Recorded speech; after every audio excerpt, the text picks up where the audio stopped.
Okay, now go. How do you get to Shavasana? So we were thinking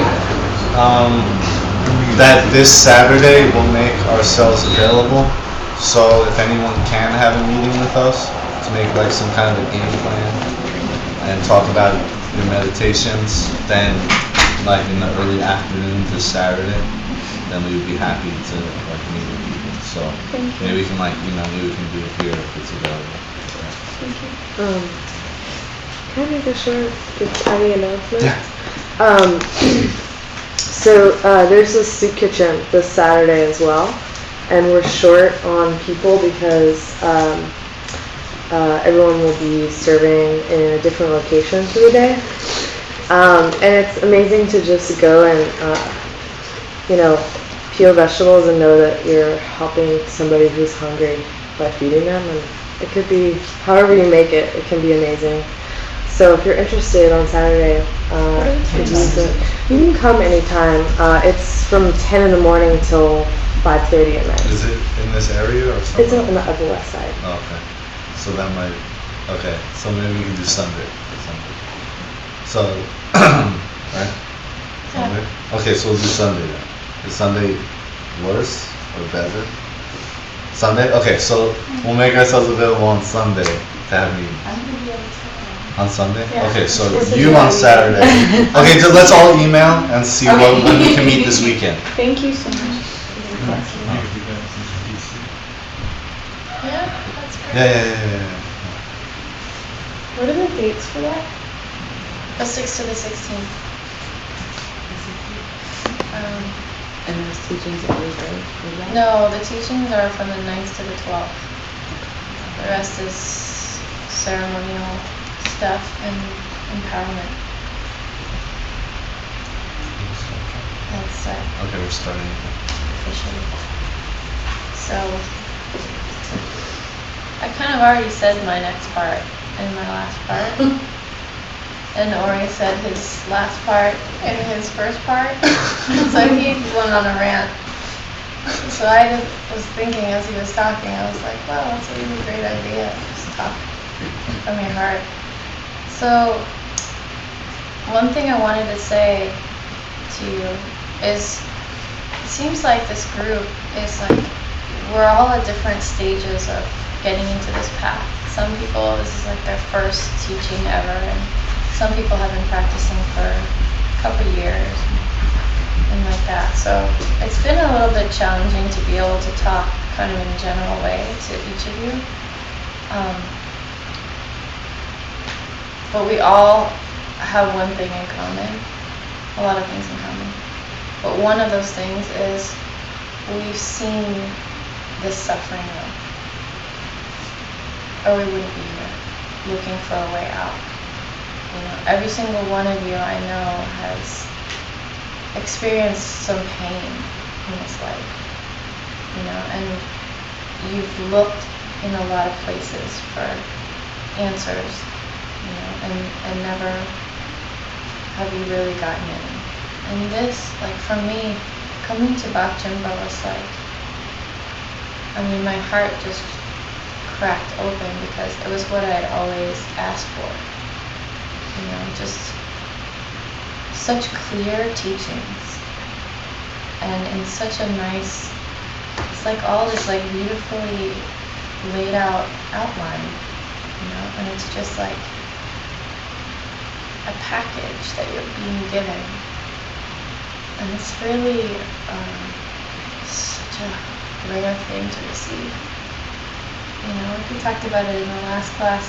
Just to have the karma to see that you have the choice of reacting to what's appearing is so rare. How many people do you know have that karma?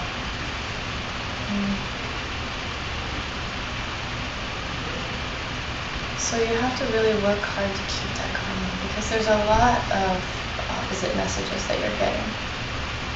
There's not. Maybe like if you were like me when you first started studying, you were the only one you knew of in your world that was studying, and you felt kind of lonely. I felt lonely, I was just like, My family thought I was weird. My friends, I was trying to tell them the pen thing, you know, and they just thought, they were just like, how annoying, can't we just talk about stupid things? And I actually stopped, you know, a lot of people shifted and changed as my practice changed. And then also a lot of people just kind of got left in the, you know, on the side. And a lot of beautiful beings started to come. A lot of different kind of emanations started to manifest in my life. And continuing studying with a fire in me. Like, oh my God, there's so much to know. You know, because there's so much I don't know. And just with that, like, fuel, that passion to want to stop my mom from dying, you know, just got me to see a Lama, got me to have a Lama appear and teach me that death is also a mental image. You know, and teach me the things that you do to reverse that mental image. What an incredible gift. You know.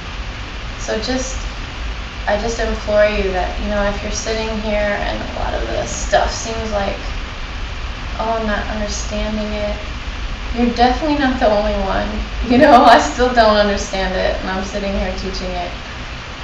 And every time I sit down to review it for you, I understand it on such a deeper level that I realized before I had no grasp of it at all.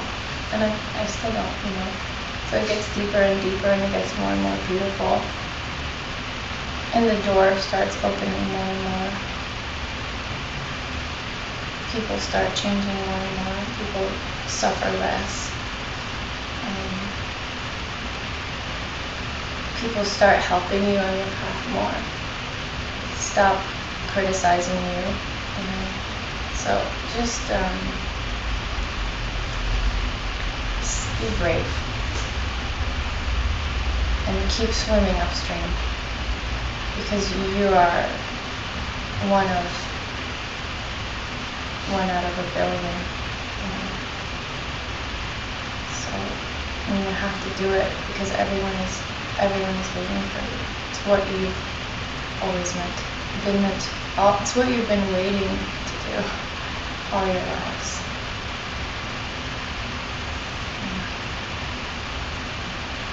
And if you really try to wrap your mind around how precious this life is that you have right now, I mean, you would just be bawling, you know, because it's like, you not only have this mind that's able to understand the teachings or at least try to grapple with them, you not only have this body that isn't in pain constantly, you have the heart that wants to do something about the pain that you're seeing. And that heart is what gave you the karma to have the teachings. You know, if you didn't have it, there's no way you would be here.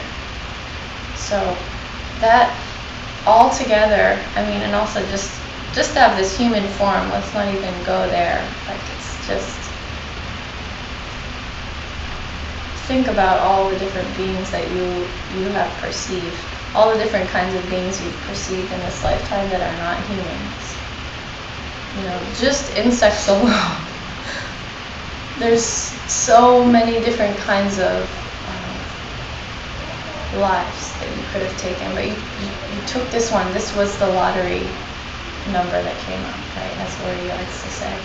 This was the karma that came up. And the reason is because in your last life, you, as you were dying, thought about others. You had the heart to want to help others. And you had the wish in your heart. Because you had the wish, you got this human form again. And you got this rare opportunity to be able to use it.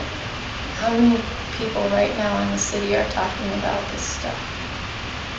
You know, they don't have any idea that in their lifetime they can stop death. They don't have it. They're not going to even hear about it. And if they hear about it, they'll think it's ridiculous. You know? So it's so beautiful that you're here. And please stay close, you know, and please find a Lama, somebody who can help you, take you the whole way. And that's all.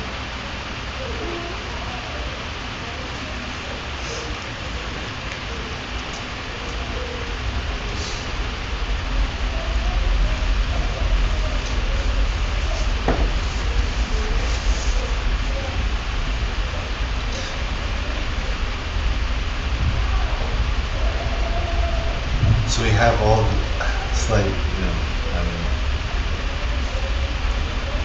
here we are, we have all these incredible causes that are ripening into this extremely rare, I mean impossibly rare opportunity that we have in this life. And one of the questions that's always going to be nagging at you is,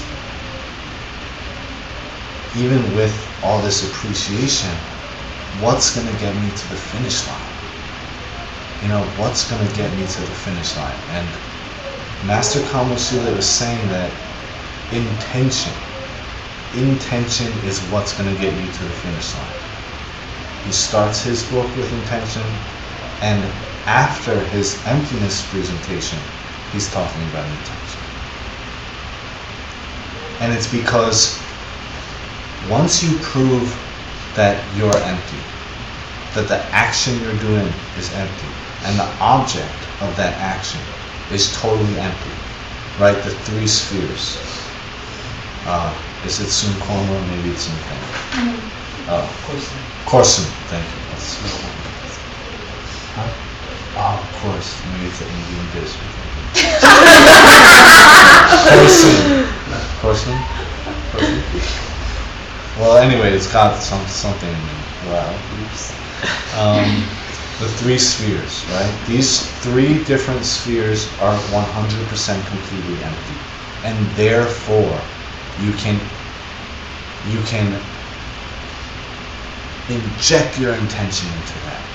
You can say, I never want to see another being suffering. And because of emptiness, I can transform everybody into enlightened paradise. And so what I'm giving to this other person is the cause to reach stillness and directly perceive emptiness, or whatever it is, right? It's that special kind of intention. And intention in terms of dedicating our actions all day long. Dedication is the highest practice. And that's why it is given to us after a very detailed and beautiful explanation of emptiness. So in Shantideva's book, A Bodhisattva's Way of Life, right? So Shantideva was this incredible yogi. And he was also a bit of a fat slob kind of. You know, so like everyone in the monastery he was at, they all regarded him really low. That nobody knew he had any realizations because he didn't share them with anyone. Nobody knew that he was a bodhisattva because no one was reading his mind, right? So they just called him the monk of the three activities or something. This is just eating, sleeping, and pooping, you know? So he was in such low regard in the monastery that some other monks decided to play a practical joke on him and ask him to teach. Because they thought it would be painfully embarrassing. And finally they could just show everyone what a loser he is, you know? That brings me to an aside. So they set up the throne, and he goes to teach, and he teaches this book called The Bodhisattva's Way of Life. And he blows everybody away. And it's all these incredible, perfectly practical ways of perfecting every single thing that you do, so that you become a completely selfless bodhisattva. And as he's getting up to the higher chapters, like the chapters on emptiness, the 10th chapter, he starts to like float away. His throne just starts to float up into the sky, and it's going higher and higher. And at first people are like, he's still giving the teaching as he's floating away, and people are trying to listen. So like first a certain amount of people can listen, then less and less, and then finally he's so far that only the clairvoyant people in the monastery can hear what he's saying. And at that point he's teaching dedication. So there were all these people in this monastery who couldn't hear it. And among those there were a few special ones that could hear the most powerful, the most direct way to reach enlightenment once you've gone into emptiness teachings. And that's on dedication. So me, I don't know, but when Lama James was talking, being the omniscient being that he is, he looked at everybody in the room and unbelievably he was like, those people didn't have the karma to hear it, but you had the karma to hear it. You had the karma to hear about dedication after a proper explanation on emptiness. So don't waste that opportunity. You should be passionately dedicating everything you do. And the lamas, they'll always keep reiterating that point. You know, they will always keep reiterating. They'll just keep on telling you to dedicate, keep on telling you to appreciate the things that you're doing, you know, and really like encapsulate each of those seeds with some beautiful kind of like protection. You know, when you dedicate it, you're bringing it along with you. You're bringing it along with you. You know, so you're not just waiting and waiting and waiting. So, you know, your practice now should be profoundly utilizing this. Okay? Dedication. You know, and it's because of emptiness that it will work.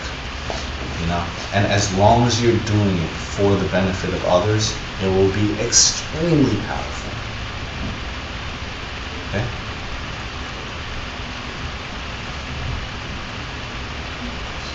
Okay.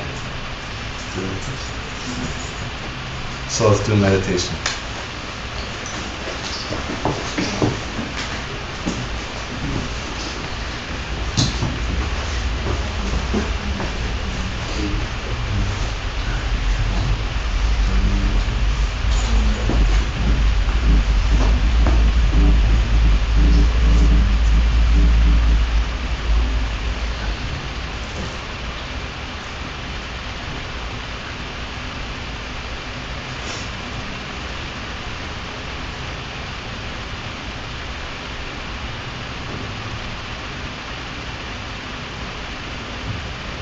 Just take a few moments. Gently find that point at the tip of your nose.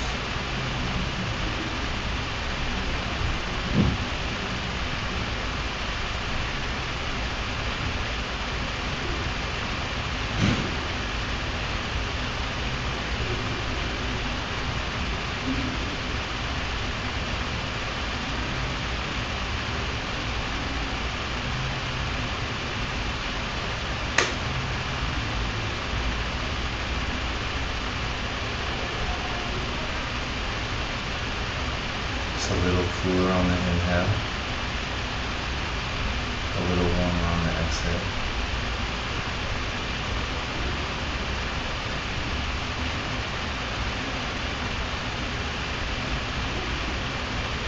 Now picture your body.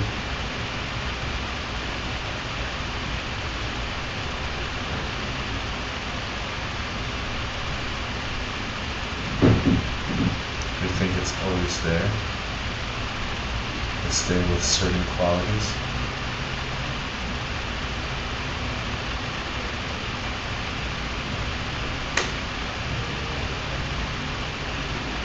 doesn't change. It's a fixed body. It's really out there.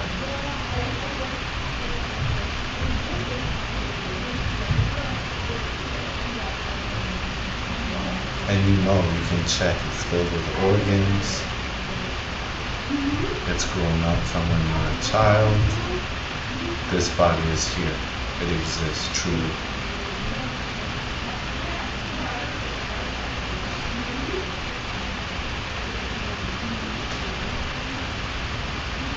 Now take that image of your body and put it aside.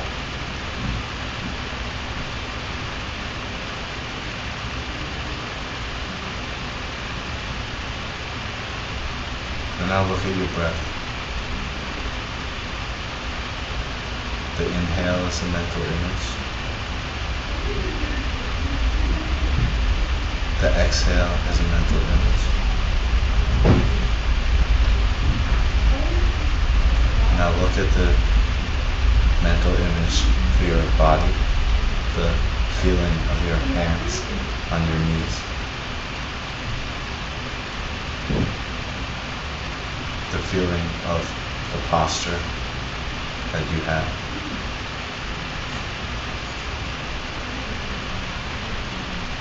The sensation of your tongue on the top of your mouth. And the air, the temperature that you feel.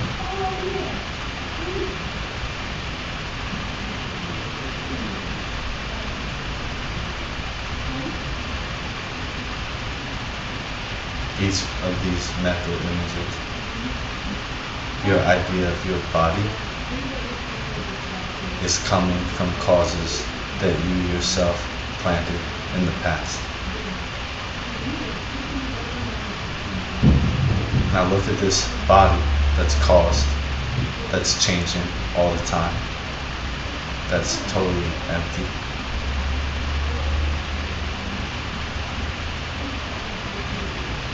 That's just a ripening.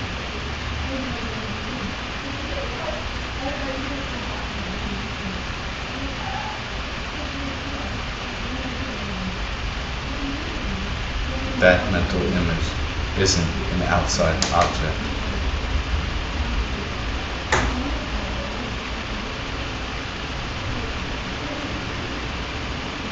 Now take those two mental images, one of a body that exists truly, another of a body that's totally empty. One is out there, independent. There's nothing you can do about it at all.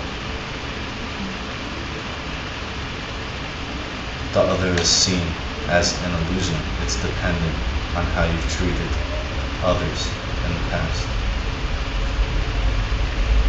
And just go toggle back and forth between one and the other and see how they function so differently from each other. The first one is a shut door. It's a black hole. It's a prison. The second one is a gateway.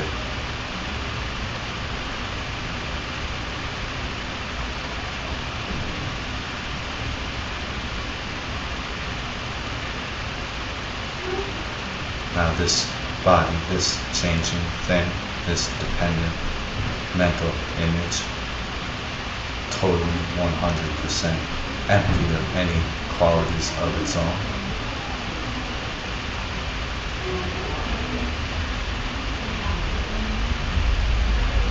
From causes that you yourself have planted in the past. And then it dawns on you that what you're doing right now is directly causing your future experience of you, of your world. And so with every little bit of passion and heart that you can possibly muster, dedicate what you're seeing to becoming a Buddha, to rid every single appearance of ignorance, to end suffering for every single living being.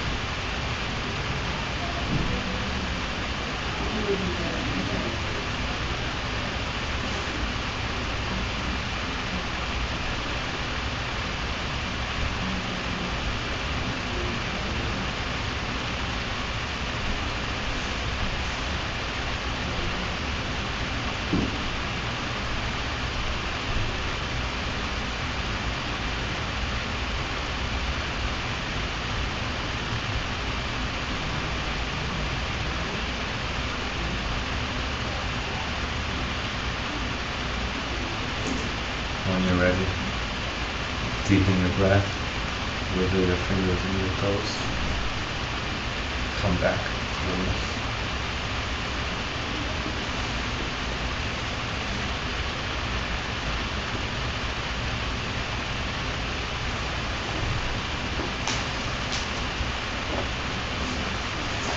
Okay, so Teddy is gonna come here, give us a beautiful offering, summarizing all the preliminaries. So, where are you guys going? Write something When I down. was sitting there, So, this is a song. This is a song that I wrote about the 7-minute prayer, the preliminaries, and I thought it'd be nice. There's a practice that I do sometimes when I listen to music, and I picture like war-torn areas like Afghanistan, Africa, places in Africa, in Asia, and I try and imagine mothers and children and kids and the sounds that they have to hear and how awful they are. And I try and listen to music with that intention, like that sound is like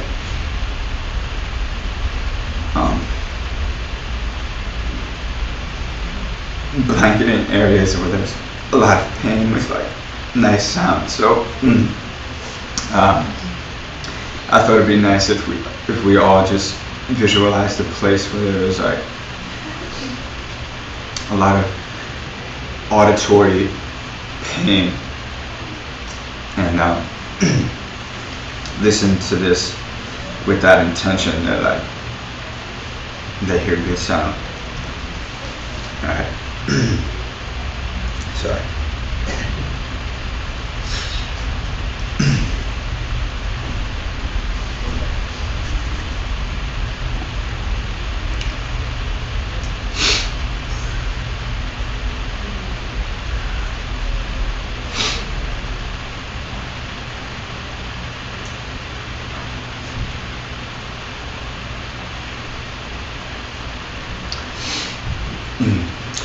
First preparation, look at the room, tidy it up and maybe vacuum.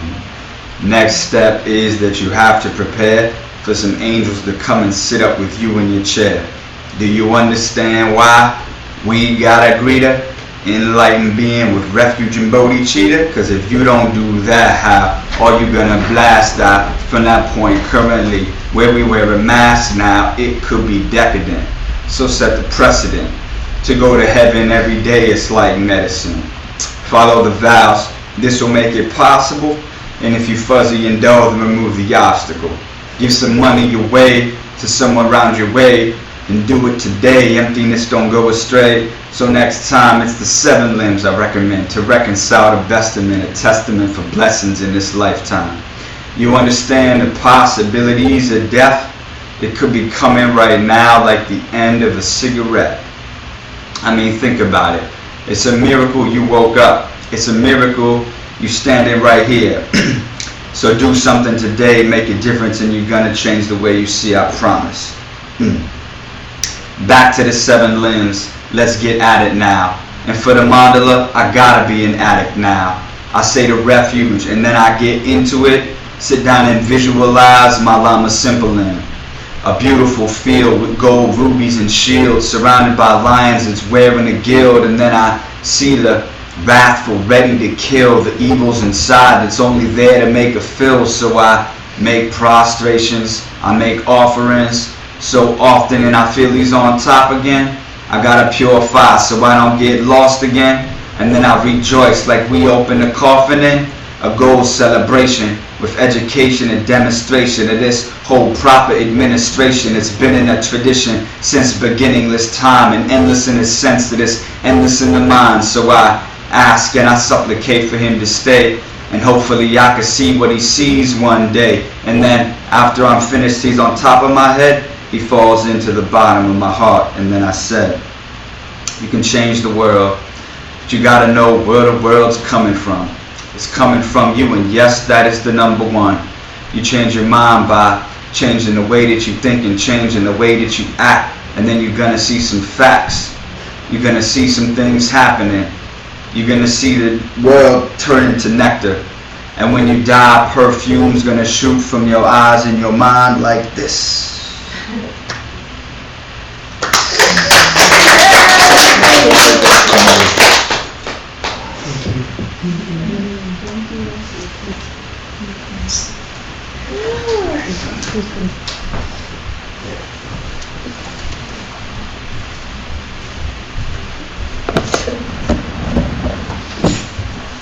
So what I had to write down was this class we're closing it with a quote from Lord Buddha, because there's nothing that we can say that would be anything close to like what Lord Buddha said. So this is from a perfect summary of the Dharma. He said, you can just maybe close your eyes and try to hear.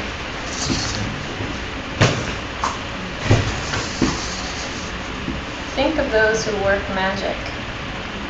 Since magicians are aware of the process in advance, when they struggle to free the emanation, they do not become drawn into it. Just like that, those learned ones, intent on perfect enlightenment, understand that the three realms are like an emanation. They don the armor for the sake of beings, knowing in advance their state.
Thank you for giving us the opportunity to teach this class.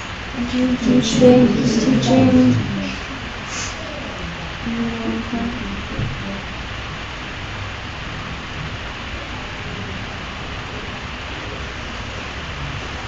So we don't prostrate at the end, right? Because we have unfinished business.